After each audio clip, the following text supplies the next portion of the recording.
up? It's your boy. Let me just go and zip this thing quickly.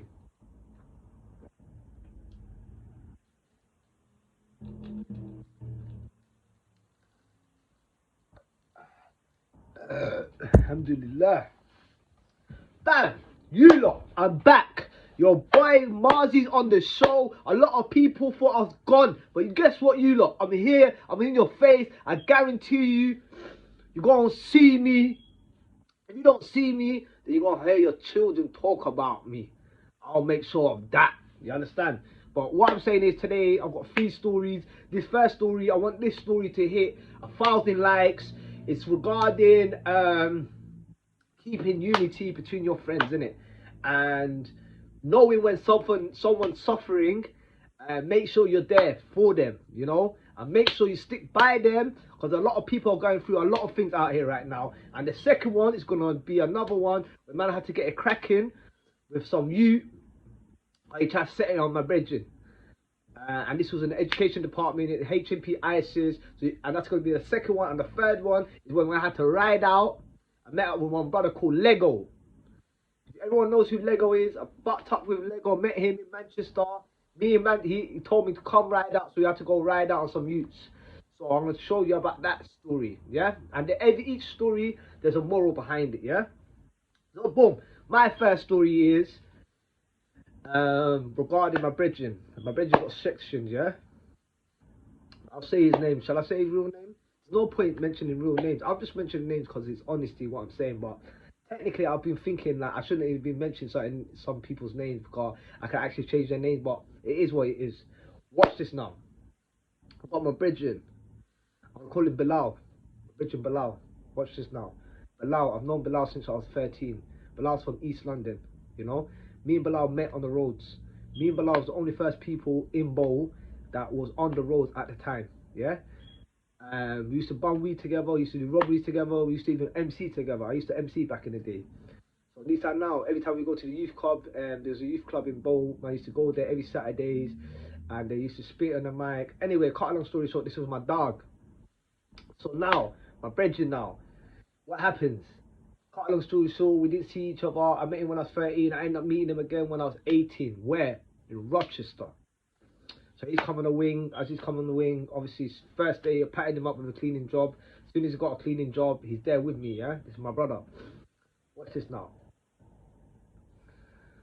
We're together. Imagine, my man, like we're telling, he told me, you know what? I've got like 25 bags on road right now. See when we land road, I've got you. Don't watch that. I've got 5 bags with your name on it, bro. I said, where do you get the money from? It's like Artistan couple and ACs and stuff like that. I've got you in it. I'm like, alright, cool, say no more, my brother, and a real one, you get me? So I think he's lying and stuff like that. He said, make sure you meet me at the gate when I get out. He's getting out 2 months after me. When I get out, make sure you meet me at the gate. I said, bro, I'm going to be there early. I'm there, waiting at the gate. The guy gets released. As he gets released, what does he do? Straight to the bank. Straight to the bank, what does he do? He does after that? Bam, he withdraws 10 bags cash. As soon as he withdraws with 10 bags cash, what does he do? Slaps me 5 bags. Slaps us in and he keeps 5 bags for himself. He said, you know what, do what you want to do with money. So I said, you know what, real nigga, you know. First day we came out, we ended up going Watford. Area of Watford, you know. This is, was it Watford? Oceanis. Was it Oceanis them times there? Was it area of Watford? So Oceanis, it was Oceanis in Watford these times now. So we've gone there now. Can't long story short, we end up scrapping some youths. As we scrap some youths, anyway, I'm just giving you guys an example of I've been through so many situations. I went from jail with him, we went from clubbing. The only thing that I ain't done with him, bro, that's what I'm trying to say, deep, bro. Anyway, my brethren ended up going to Somalia. As he went to Somalia now, yeah. Burra, he went Burra. He was a Habichatla brother, yeah. So he's gone Burra now, real brother, you know. Watch this now, Bilal, my brother Bilal now. Get me? He's gone Burra. As he's gone Burra, but I'm going through my own phases right now. You understand? I'm going in jail. I got my ex. My ex put me in jail. So there's bad shit that I'm getting through. So like, I don't know what he's going through, but he's going through the mad thing right now. You understand? And I end up chatting to him when I come out of jail. He rang me up. We saying, "Good, you're right there." Boom, boom, boom, boom. Send me some peas in it. But at that time, I promised him I was going to send him some money. But at that time, Everything was just all over the place. I don't know if I was coming and going.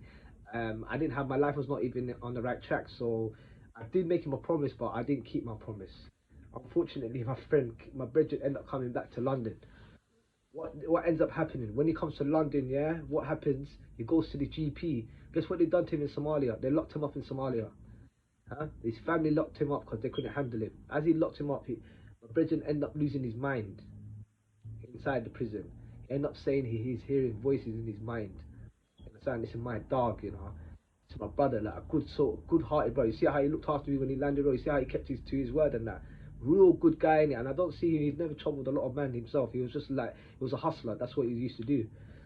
Anyway, telling man, boom, boom, boom. He's giving me a phone call. He rang me. He told me, oh, good. You know what I'm gonna do is like I need some help. Da, da, da, da, da. At the time, I do believe because he was still the same brother. He used to chat to me normal. He didn't let me know. I thought all this stuff is all a facade. But these are nice. You know, I'm going to the doctors. What are you gonna say? He said, I'm gonna tell the doctors I'm hearing voices. I'm gonna get a free yard out of it, and they're gonna give me a couple of grand a month in it. So I'm gonna be set. And I'm looking at him. I say, bro, hey Bilal, bro, is this what you want, bro? Like, this is not life, you know. Like, you can aim that, you can get that money, bro. You can get that yard, bro. Don't do that, bro. You don't know what they're gonna feed you. You don't know what they're gonna juice you up with. They're gonna mash you up, bro. Don't do that to yourself. So my man's like, nah, I'm gonna do my thing, like, rah, rah, rah, rah. I'm gonna do my thing. So I'm like, I'm sorry. I'm like to him, you know what? I'm not involved in all them chats anyway. Cut a long story short, what ends up happening? They end up giving him medicine. As they gave him medicine, bro, they juiced up my man. As they juiced up my man was gone. They wrapped him. I saw my brethren again, but it was not the same guy that I knew. His face was all fat. His fingers were all puffy. You know what I mean? He's got a big belly. You know, when you're on medication, you tend to eat a lot and you put on weight in it. You know what I mean? I was so sad in it. Like I was so upset that day. Like I still treated him so. I took him to my brethren's shop, Wings London, in Boston Manor Road. I took him there.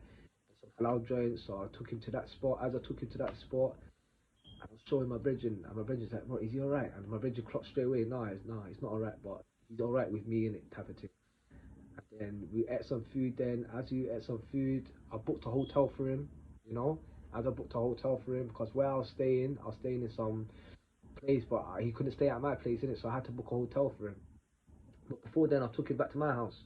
So as I took him back to my house, we're chuffing, we're bunning zoots in the garden. As man's bunning a zoot in the garden, I know I'm not meant to give him no weed, but the guy's got his own weed. What am I gonna do? Take it off him? So the guy's bunning his weed. So as soon as he started bunning his weed, started going, started kicking stuff. Like, move.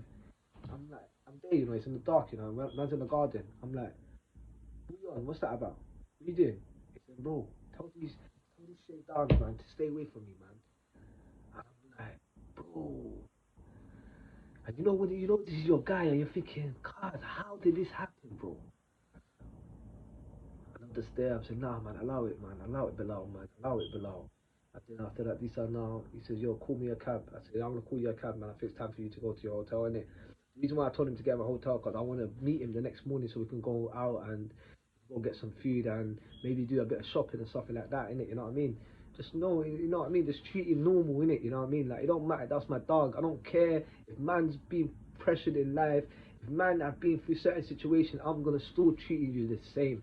I don't give a damn. If I know you as a real guy, if you know your man them are real, you know someone in your family is real, it could be anyone, you know someone, even a work colleague, anything like that, and they're going through certain things, do not turn your back on them. Cause this is your test to see how what kind of person you are. All right, cool. You can't help them in a certain way, but don't block them out. Don't cancel them. You know what I mean. So anyway, he's gone back anyway. He's gone back to his yard anyway. I've got in contact with his social worker. As soon as I got in contact with his social worker, I'm trying to pattern something up. What ends up happening? The guy does the mad thing. He ends up pouring petrol on someone and lighting them up.